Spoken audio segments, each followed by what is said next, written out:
እንኳን ወደዚህ ቻናል በሰላም መጣችሁ። ይህ የቢኤም ትሬድስ ኦፊሻል ዩቲዩብ ቻናል ነው። የተለያዩ ከትሬድ ጋር የተያዙ ትምህርቶችን፣ ፍሪ ፈንድ አካውንቶችን፣ ሪካፖችን የምንለቅበት ቻናል ስለሆነ ለዚህ ቻናል አዲስ ከሆናችሁ ቻናሉን ሰብስክራይብ እንዲሁም ቪዲዮን ላይክ በማድረግ ቤተሰቡን።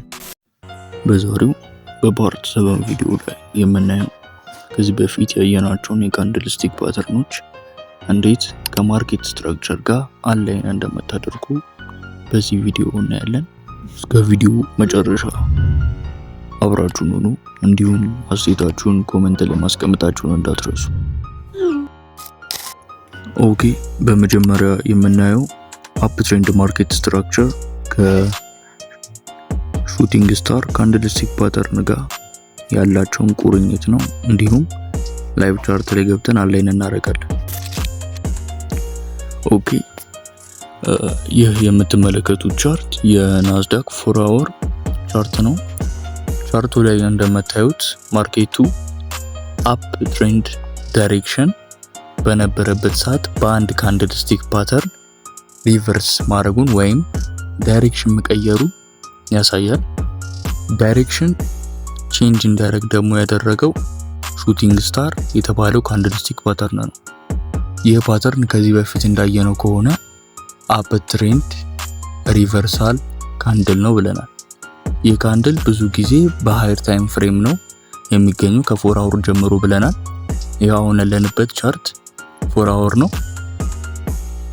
እናም ይህ ካንድል ክሬት ከሆነ በኋላ ማርኬቱ ኮምፕሊትሊ ዳይሬክሽኑን ቼንጅ አድርጓል ማለት ነው። እናንተም መረዳት ያለባችሁ ነገር ይህንን ካንድልስቲክ ለምሳሌ አይሲቲ ስትራቴጂ ልትጠቀሙ ትችላላችሁ፣ ሲኤምሲ ሲአርቲ ልትጠቀሙ ትችላላችሁ። ግን ይህንን ካንድልስቲክ እንደ ዳይሬክሽን መጠቀም ይኖርባችኋል ማለት ነው። ዳይሬክሽን እንዴት ቼንጅ ሊሆን መሆኑን መረዳት ይኖርባችኋል ማለት ነው። በሁለተኛ ላይ የምናየው ደግሞ ኢንገልፊንግ ባርን እንዴት ከዳውን ትሬንድ ማርኬት ስትራክቸር ጋር አላይን ተደርጎ የሚፈጥረው የማርኬት ዳይሬክሽን ነው። እስቲ አሁንም ናስዳክ ቻርት ላይ ነው።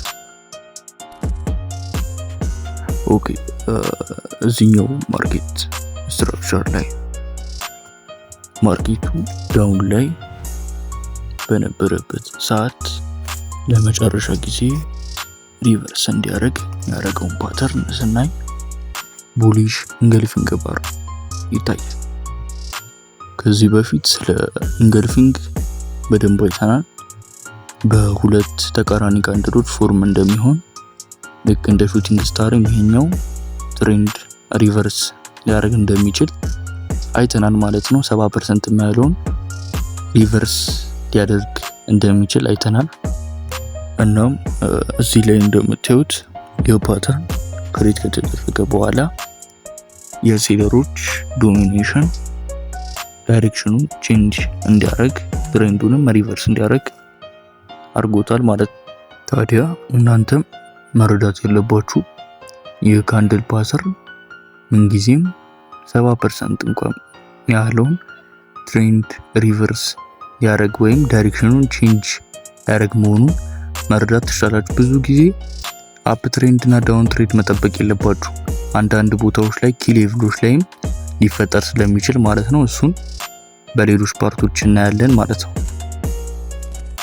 ለዛሬ እዚህ ጋር እናቆማለን። በቀጣይ ካንድልስቲክ ከሌሎች ማርኬት ስትራክቸር እና ኪ ሌቭሎች ጋር አላይን እያደረግን ለማየት እንሞክራለን። ለዛሬ እዚህ ጋር እናቆማለን። በተጨማሪ ቶሎ የምንለቃቸው አፕዴቶችን እንዲደርሷችሁ የቴሌግራም ቻናላችንን ዲስክሪፕሽን ላይ ባለው ሊንክ መቀላቀላችሁን እንዳትረሱ። መልካም ጊዜ።